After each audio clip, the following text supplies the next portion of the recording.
Komplotan pemalsu data prakerja yang tergabung dalam satu sindikat berhasil diamankan oleh Polres Pelabuhan Belawan, Kota Medan, Sumatera Utara. Keenam pelaku memanipulasi KTP ratusan warga yang digunakan untuk pencairan dana prakerja. Pelaku telah meraup untung puluhan juta rupiah. Seperti apa kasus ini? Ikuti penelusuran tim gelar perkara. Kasus pemalsuan data prakerja, Polres Pelabuhan Belawan menangkap 6 tersangka setelah pihaknya mendapat laporan terkait kasus tersebut. Keenam tersangka diketahui melakukan penipuan data prakerja dengan cara memanipulasi foto dan data diri pada kartu tanda penduduk milik warga.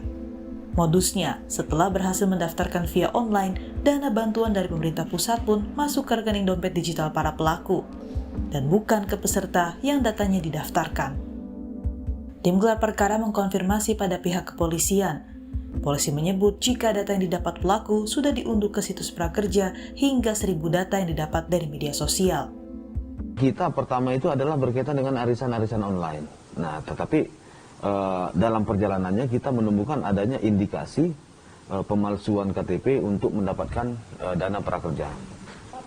Nah, motif daripada pelaku sebenarnya ini ya sudah jelas untuk mencari keuntungan, Mbak. Nah, cuma ya sangat kita sayangkan ya mereka mencari keuntungan dengan cara yang tidak benar, dan keuntungan tersebut juga digunakan untuk hal-hal yang tidak benar.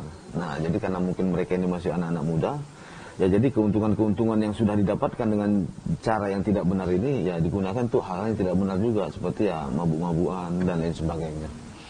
Para pelaku ini sudah beraksi ya sekitar 6 bulan yang lalu.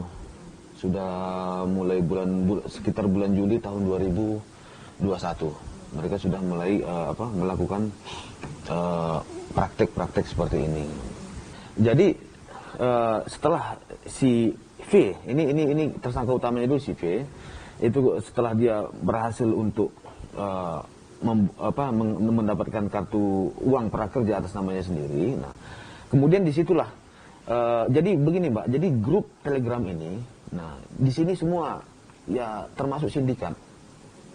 Jadi di dalam grup ini ya masing-masing orang itu men-share apa-apa yang kira-kira peluang-peluang yang bisa dijadikan uang, bahkan sindikat. Bahkan bukan hanya yang dibahas bukan hanya kartu prakerja, tapi segala macam yang berkaitan dengan dunia maya. Nah, dari beberapa pilihan-pilihan ini maka si V ini itu tertarik dengan kartu prakerja. Nah, jadi setiap bentuk-bentuk kejahatan yang coba untuk ditawarkan itu semua sudah ada video-video petunjuknya, Mbak. Nah, jadi dari video-video petunjuk itulah kemudian si V ini belajar, kemudian ditambah lagi dengan tontonan-tontonan di YouTube. Artinya dia mencoba mempelajari bagaimana idealnya. Nah, kemudian dari aturan ideal ini di mana celah kira-kira dia bisa masuk seperti itu. NIK atau nomor induk kependudukan. Nah, kemudian si V ini juga men-share ke grup Telegram bahwa yang bersangkutan membutuhkan nick. Nah, kemudian setelah di-share beberapa hari kemudian ada yang menawarkan nick. Dicari sama yang satu grup itu. Dicari kemudian dibalas bahwa saya punya. Nah, kemudian si V ini membeli nick itu seharga Rp200 sampai dengan Rp400 begitu. Nah, akhirnya pelaku ini bisa ditangkap gimana, Pak? Nah, setelah kita lakukan penyelidikan, yang pertama kita temukan inisial I yang sedang membuat KTP palsu di daerah Marelan. Jadi pada saat kita lakukan penggerebekan, penangkapan, nah di situ kita melihat dia sedang di depan laptop. Pada saat kita lihat laptopnya itu ya berisi beberapa KTP-KTP yang sedang diedit oleh yang bersangkutan. Setelah dari ini, kemudian baru kita kembangkan, disitulah kita baru menemukan adanya V yang merupakan otak pelaku. Jadi total pelaku yang sudah kita amankan, ataupun yang sudah kita tangkap, itu ada 6 orang, Mbak. Dari alat bukti yang kita dapatkan, ini sudah ada 19.000 KTP yang dimanipulasi lah, kita katakan, oleh mereka. Nah, persoalannya, ini kan ada mekanisme sesuai dengan aturan bahwa ini harus diupload dulu. Jadi syaratnya itu kita upload KTP berikut dengan ada seperti lembar pertanyaan gitu, Mbak. Lembar pertanyaan, nanti di situ ditanya kerja kita apa, umur berapa segala macam, itu kemudian diupload. Nah, setelah diupload ini setelah terverifikasi di tingkat pusat, kemudian tingkat pusat mengirimkan akun untuk pelatihan prakerja melalui handphone. Nah, cuma persoalannya satu handphone untuk satu orang. Nah, maka mereka juga memiliki ya sekitar 1.200-an kartu. Mereka beli kartu ganti-ganti. Iya, beli kartu ganti-ganti. Nah, si V ini sebenarnya berupaya, Mbak, melobi beberapa lembaga pelatihan yang memang sudah direkomended untuk mendapatkan kartu prakerja itu, agar pelatihan ini bisa dilakukan secara formalitas. Artinya dianggap ikut pelatihan, tetapi faktanya tidak. Nah, tetapi alhamdulillahnya tidak ada lembaga pendidikan ataupun lembaga pelatihan yang mengiyakan permintaan Verina memanipulasi KTP, kemudian bertugas untuk mengupload. Nah, termasuk mereka juga mengikuti pelatihan sampai dengan didapatkannya kartu prakerja. Tetapi sekali lagi, satu orang hanya boleh satu, karena terkunci oleh beberapa mekanisme sistem yang sudah memang disusun oleh kementerian. Begitu. Dari 19.000 KTP tadi yang sudah dimanipulasi, mereka baru mengupload ataupun mendaftarkan itu 1.000. Nah, kemudian mereka juga sudah mendapatkan 1.000 akun pelatihan, Mbak. Nah, jadi dari 1.000 akun pelatihan ini, 98 itu mereka kerjakan sendiri sampai dengan dapatnya e-wallet, artinya sudah pada tahap akhir. Nah, jadi dari 98 ini pun mereka sudah mendapatkan dana prakerja tahap pertama ataupun 600.000. Sehingga 600.000 dikalikan dengan 98 akun itu sekitar 58 juta mereka sudah dapatkan. Tetapi uang ini belum mereka pergunakan karena keburu kita amankan. Untuk para tersangka ini kita kenakan Undang-Undang ITE, Mbak, yaitu pasal 51 ayat 1, junto pasal 35 Undang-Undang RI nomor 11 tahun 2008 dengan ancaman hukuman itu 12 tahun penjara, hukuman penjara. Pelaku berinisial V ini menjadi otak pelaku yang kerap melakukan pemalsuan data pekerja. Pelaku mengaku dirinya belajar dari pertemanan media sosial untuk meretas data sekaligus situs prakerja. Cuma coba-coba sih, karena kebutuhan juga untuk menambah biaya kehidupan sehari-hari termasuk biaya kuliah gitu, dan niatnya untuk ngebantu biaya kuliah si adik karena pengen niatnya kuliah, makanya saya mencoba untuk melakukan pekerjaan seperti ini. Baru 3 bulan ini sih. 3 bulan ini saya coba karena awalnya saya coba lolos dari pribadi. Saya coba untuk coba mendaftarkan beberapa nik orang lain. Jadi saya mencoba untuk merekrut teman gitu. Simpel sih menurut saya, karena kelemahan website mereka sendiri sih. Karena apa? Kelemahan website mereka sendiri. Untuk sampai udah 3 bulan nih, ini udah 3 bulan kan melakukan ini, udah berapa keuntungan yang didapat? Kalau untuk pencairan dari prakerja belum ada. Belum sempat ada pencairan. Belum sempat ada pencairan dari prakerja. Untuk yang lainnya, berarti ada pemasukan dana, apakah sudah ada dapat di luar dari prakerja? Saya sempat menjual akun saja sih. Dapat menjual akun. Satu akun itu berapa? 750.000. 350.000. Yang sudah dijual berapa? Sekitar 100 akun.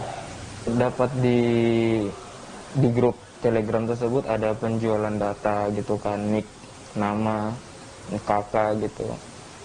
Jadi saya beli dalam grup itu. Oh, mau mendapatkan data dari dalam grup itu juga harus beli? Harus dong. Harus beli ya? Oh. Terakhir itu yang diamankan, mereka baru hanya bergabung membantu saya gitu. Berapa lama? Udah berapa lama mereka? Kalau yang 2 terakhir itu sebenarnya itu yang satu lah yang termasuk yang paling ini ya, baru 2 malam sih. Baru 2 malam? Iya, ya mungkin gak rezeki dia. Kalau yang lain, kalau untuk 2 yang pertama di bawah saya, Tangan kanan saya itu ya sama mulainya dari 3 bulan yang lalu gitu.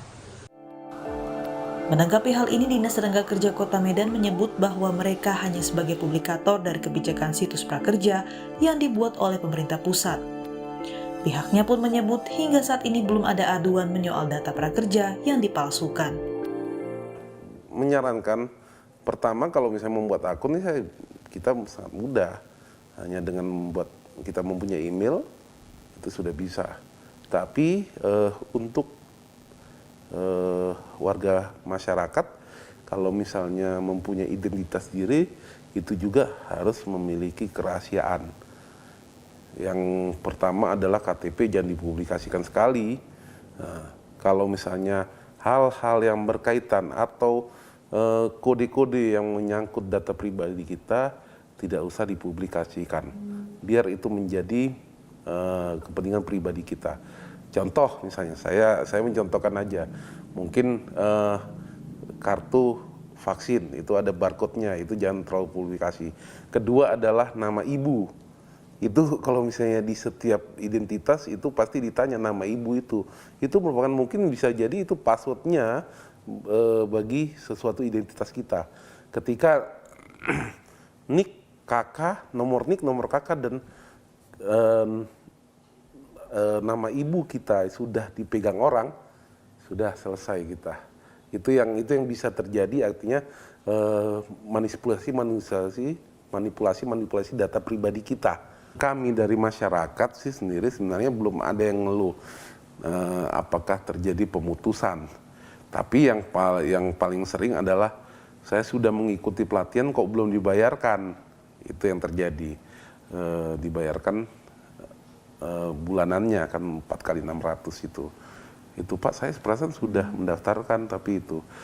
Dan ada yang memang beberapa pengaduan kepada kami, bahkan Pak data saya kok sudah terdaftar. Itu yang saya juga bingung. Ya saya akhirnya arahkan ke prakerja.go.id tersebut. Dari kacamata kriminologi, kasus ini disebut sebagai perubahan bentuk kejahatan konvensional pada kejahatan cyber. Salah satunya ialah perkembangan teknologi yang sangat mudah diakses oleh siapapun. Kenapa modusnya menggunakan dunia cyber? Karena pertama dunia cyber itu kan weak detection, ya. Dia agak lemah mendeteksinya, karena dia harus membutuhkan juga satu saintifik ya, keilmuan di bidang cyber. Makanya perlu kepolisian juga sudah ada tim cybercrime ya untuk mendeteksi. Karena pelaku itu memindahkan pola kejahatan konvensional di kejahatan dunia maya. Untuk menurut saya dalam benak mereka untuk menghindari kemudian tidak mudah ditangkap atau mudah untuk bersembunyi. Nah tentunya itu mendeteksinya itu perlu keahlian khusus ya, dan tim-tim cybercrime di Polda ya, di kepolisian itu harus bekerja dengan baik. Jadi menurut saya modusnya itu ya mereka cepat dapat untung, kemudian cepat dia menghindari diri kan. Dan organized crime ini masuk di wilayah white collar crime atau kejahatan kerah putih. Jadi bisa pelakunya orang-orang yang pintar, ya, kemudian juga cepat mendapat keuntungan dan juga menyebabkan kejahatannya tidak mudah dideteksi tadi. Menurut saya dari sisi ilmu kriminologi mereka melakukan itu, sarananya itu selain tempatnya susah dideteksi dan juga tidak menggunakan wilayah yang begitu harus luas kan, tidak langsung konvensional, tapi di satu rumah saja, satu meja saja mereka bisa melakukan itu gitu. Lemahnya sistem verifikasi situs prakerja menjadi peluang bagi para pelaku untuk memanipulasi KTP ratusan warga dan digunakan untuk meraup keuntungan pribadi. Hal ini tentunya menjadi peringatan bagi kita semua untuk tidak sembarangan memberikan data pribadi kita kepada orang yang tidak dikenal karena dapat disalahgunakan oleh oknum-oknum yang tidak bertanggung jawab. Stephanie Pandia, Ferry Irawan, Kompas TV, Medan, Sumatera Utara.